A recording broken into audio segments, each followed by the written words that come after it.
Hello, everyone. How are you doing? I'm going to get this shared to my group real quick. There they are. Hello, friends. If you are new to my page, my name is Ashlyn Seneca. I am a marching fundamental specialist, leadership clinician, and a mindset performance coach. And welcome. If you've been on my page before, we're friends. I would hope that you say hello.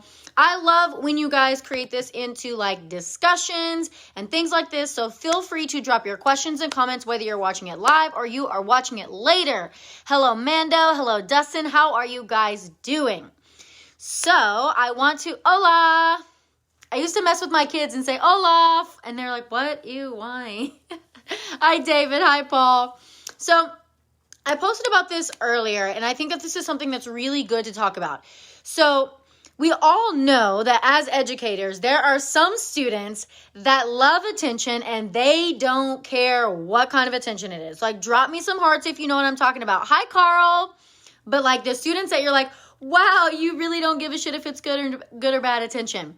They don't care if it's getting in trouble. They just want people to pay attention to them. Okay? So what's happening here is throughout their life, they have started to they have learned or created. It's a great icebreaker. They've created this cycle.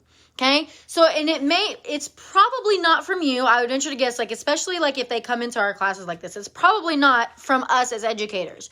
Most of the time, our level of emotional intelligence and our communication patterns and our cycles that we have are learned from home. So say, for example, and I'm using specifically if they have a negative cycle created. So the student is at home, their parents are really preoccupied with work or their other siblings or whatever it is.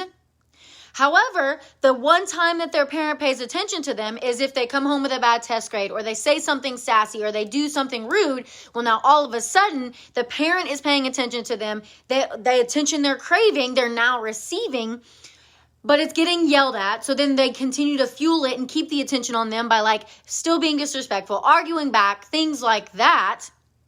And so it starts to perpetuate and create this cycle. So then they get to us, and now it's a student in a program of 250 people, or they're sitting in our concert band class and it's 55 people. And it shows up as either they say a joke and the whole class laughs, or they say something disrespectful and now they have our attention.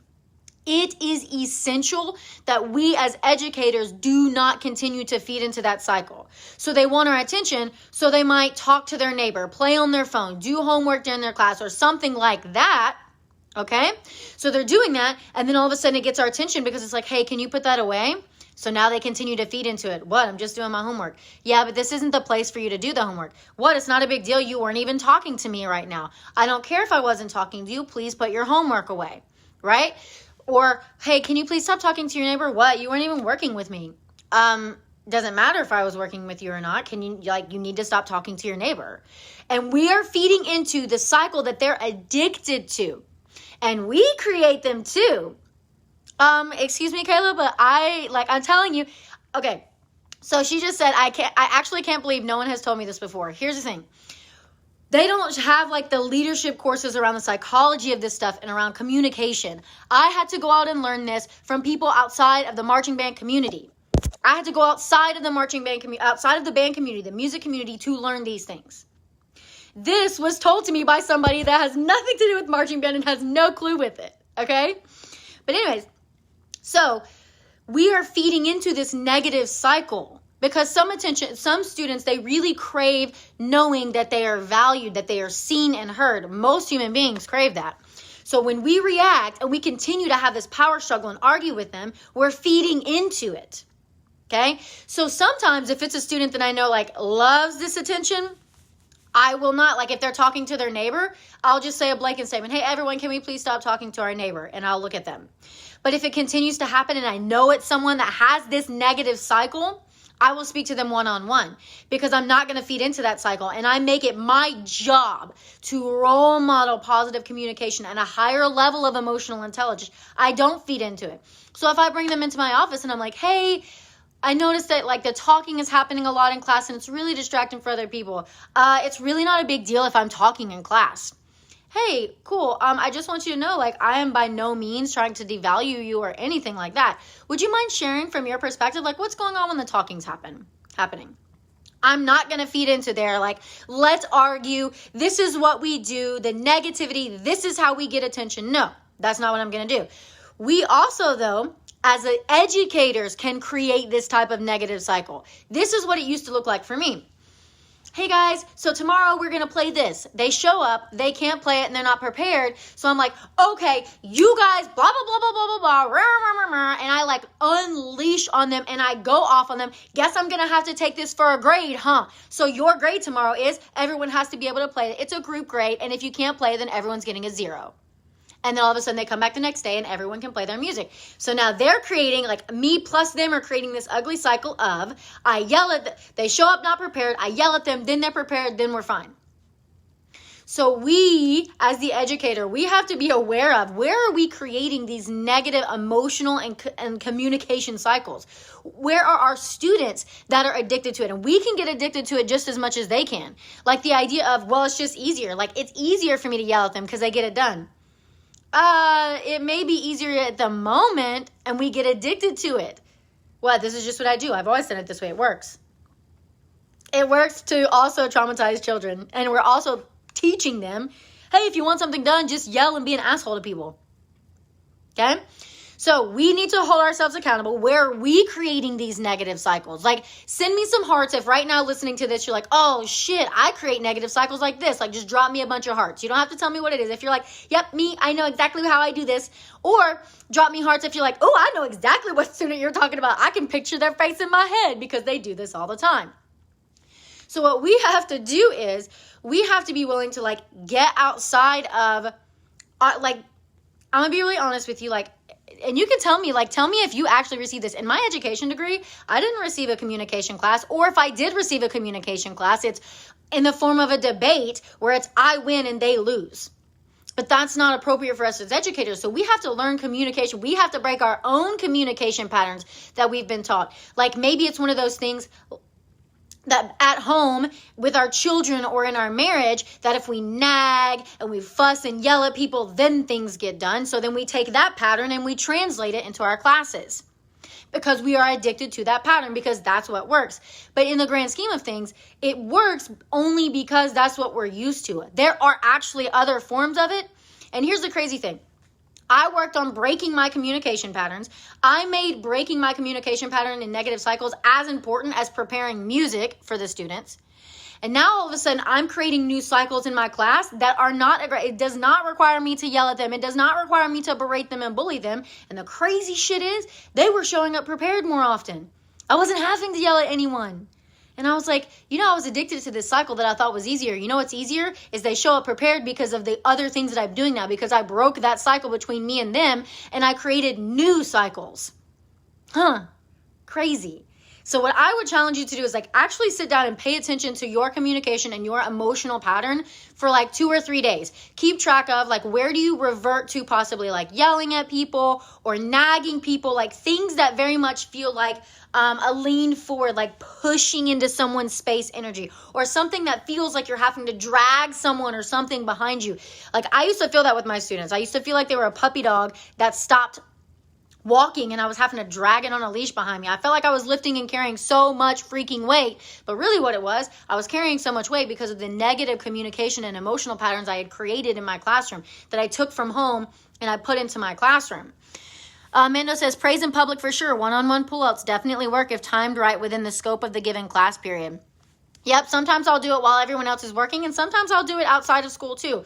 But here's the other thing too, is I am a magician with these children. What I love to do, like what he just said about praising in public, I also, like what he's saying, I also help them break that cycle by putting positive things into it.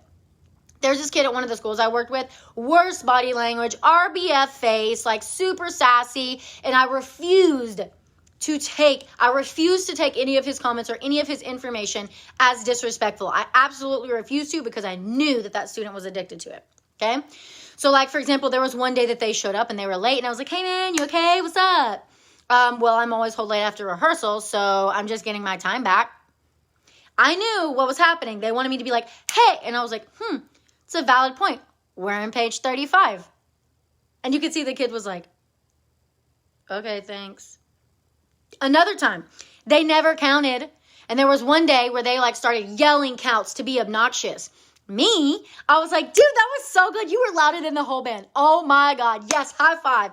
And he was like, they just want attention. So how many times can I give them positive attention? It's not about a participation ribbon. Sometimes it kind of is. Did I have like counting is part of the job. Why would I tell someone good job for counting? They're supposed to do it anyways.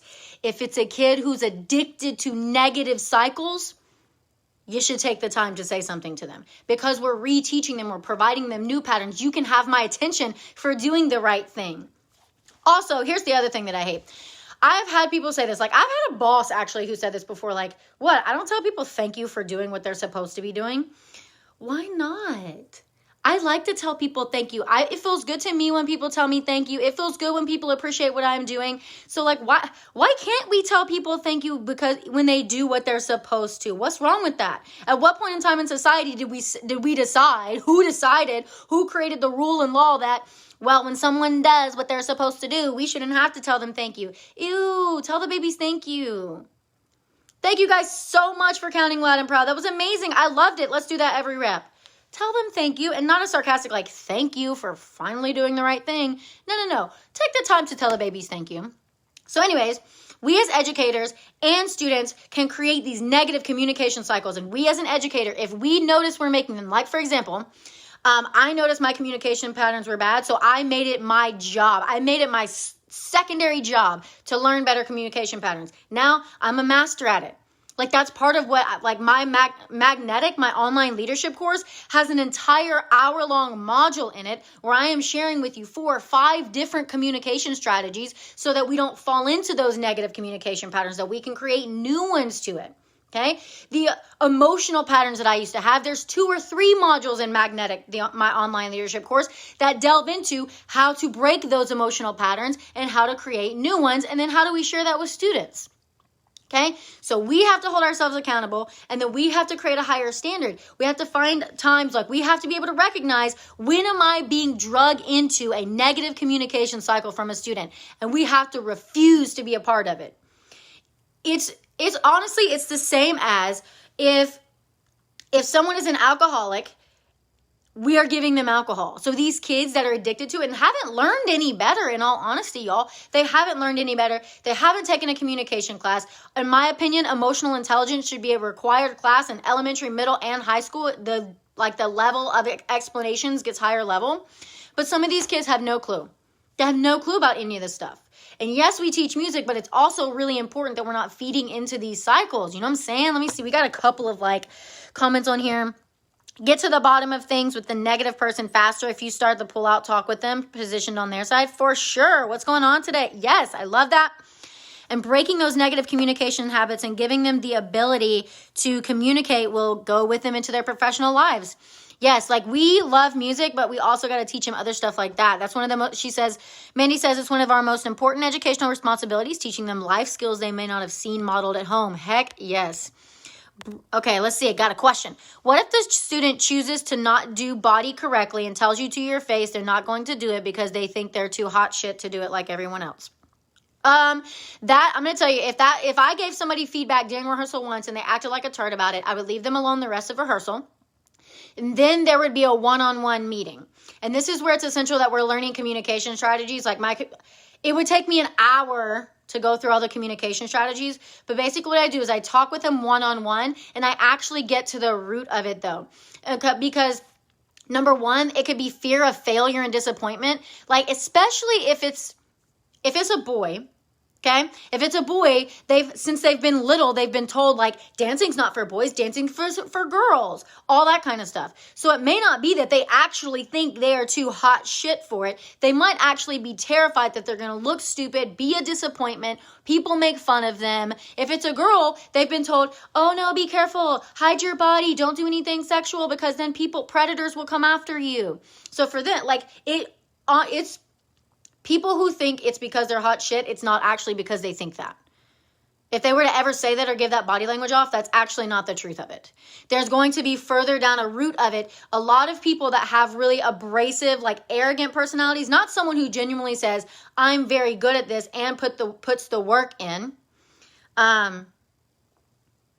It was a girl that went to a military school in Texas and moved to Ohio.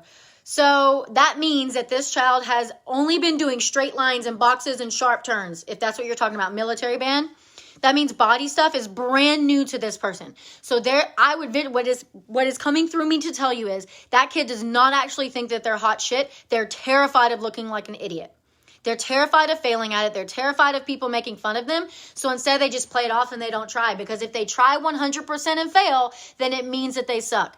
So we have to also teach kids like that negative cycle. That's a negative cycle too. If I try at something and I fail, I suck. No, that's not true. You try at something, you fail.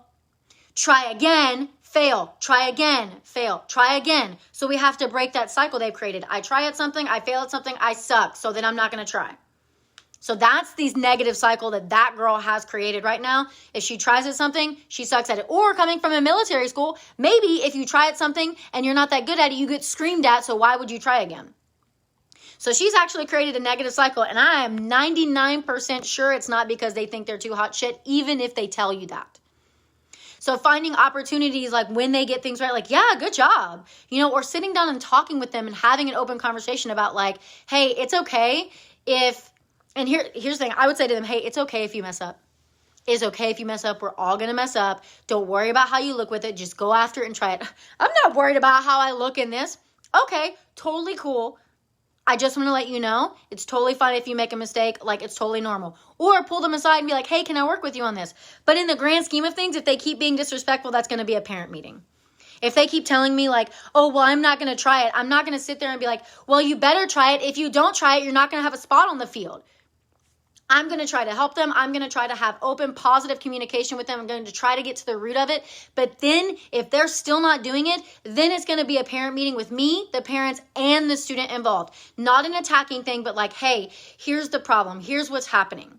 Because sometimes, too, we have to give them a reason why. For example, sit down with them and get to the root of it. Like, is it afraid of failure? Is it afraid of disappointment? Is it afraid of people yelling at them, making fun of them?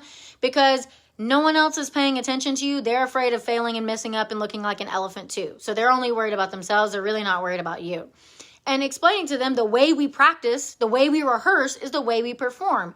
So if we're not rehearsing the choreography 100%, that means our body is not getting used to what it feels like to our cardiovascular system, to our muscles in our body. And then we put the uniform on and it's even hotter and our body is not prepared to give 100% in that choreography because it hasn't been trained to do it. So it's not about, okay, I get it up here. It's about the muscles being trained to do the choreography. That's actually why we ask you guys to do it. Because she also may be somebody that thinks you're giving her busy work. That's another thought too. And I repeatedly tell my kids, y'all, I'm not giving you busy work. Y'all know I don't do busy work. I hate busy work. Okay? So does that, Brooke, answer your question? Does that give you a different outlook? Because especially people who are like, I don't need to do that. Then explain to them, like, why is it important? Like, I'm glad you get it up here, but your body has to get it as well. Or, like, most of the times they don't actually think they're hot shit. They're terrified. If a child comes up to you and says to you, I'm hot shit, they don't actually think that about themselves. The kids who genuinely are very good at it, those kids are the one that just exude confidence and they do everything they're supposed to anyways. The people who say, I'm hot shit, have a lot of insecurities and just like they cover it up, they mask it up by being really defensive and really aggressive with things like that. Okay? Mando says, word, that chain of command is crucial for follow-up and follow-through. Yes.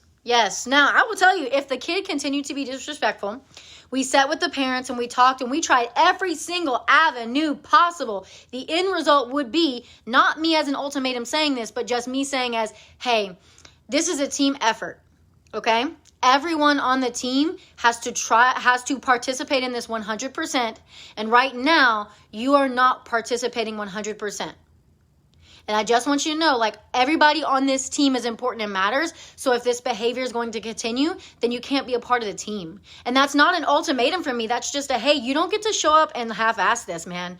I've tried everything in the book. I've tried to get to the root of it. I've talked to their parents. I've loved on them. I've helped them. In the end, if that means they're not going to give 100% and it's like, hey, man, look, you can't be on the team and give 50%. Why? What feels the need for that? Like, what would need to happen for you to give 100% in rehearsal all the time? That's a cool question to ask them too. What would need to happen for you to feel comfortable and feel confident giving 100% even in the body work and even in the body movement? That's a cool question to ask them.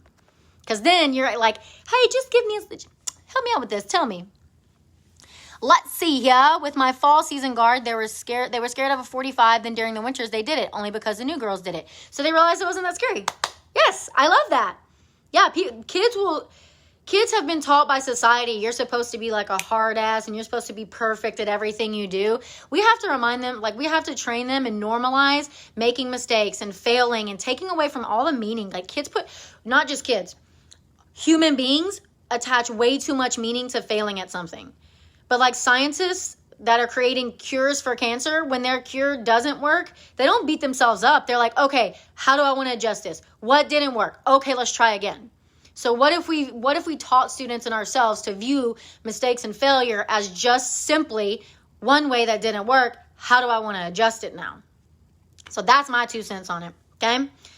Let's see, do we have any questions? I don't see any more questions. Does anybody have any questions on this topic? But this is something, too, that when I realized it, I was like, okay? So while I wait for some questions, I will kind of riff a little bit more in case there's any other questions. So right now, what I have created, and I'm super freaking pumped about it, is my online leadership course, Magnetic, where it is going to be teaching communication strategies, motivation strategies, how to take care of ourselves as educators mentally and emotionally. Also, like different tools and scripts for like how to speak to parents, different situations that I've dealt with.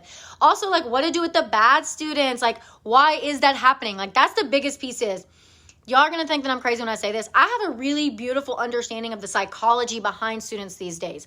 I connect with them really easily. Like they're magnetically drawn to me. And that's the other thing that I'm sharing in this course is the psychology behind students these days.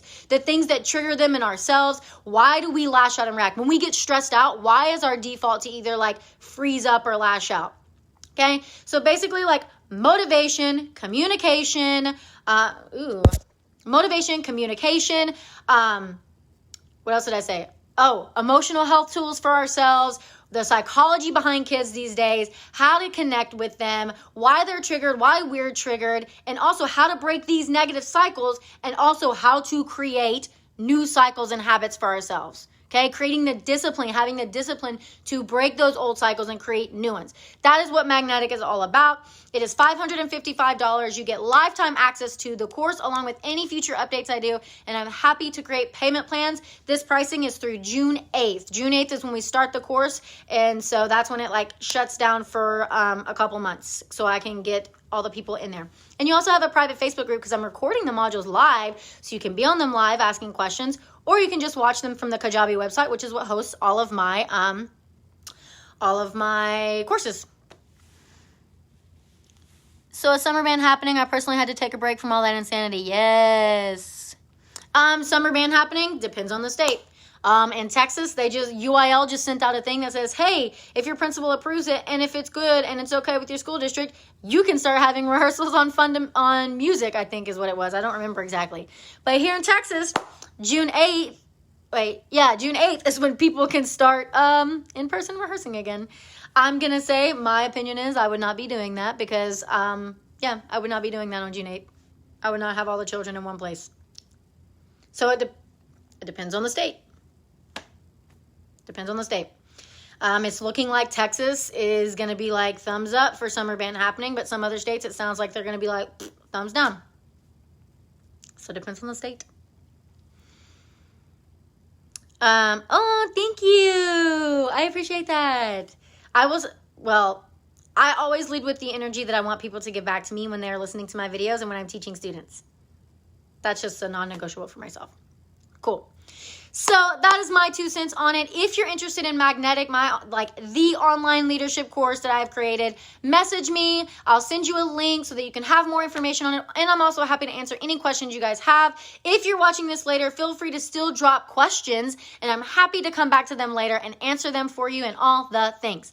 I love you guys. You're amazing. You're incredible. And have a great rest of your day. Bye.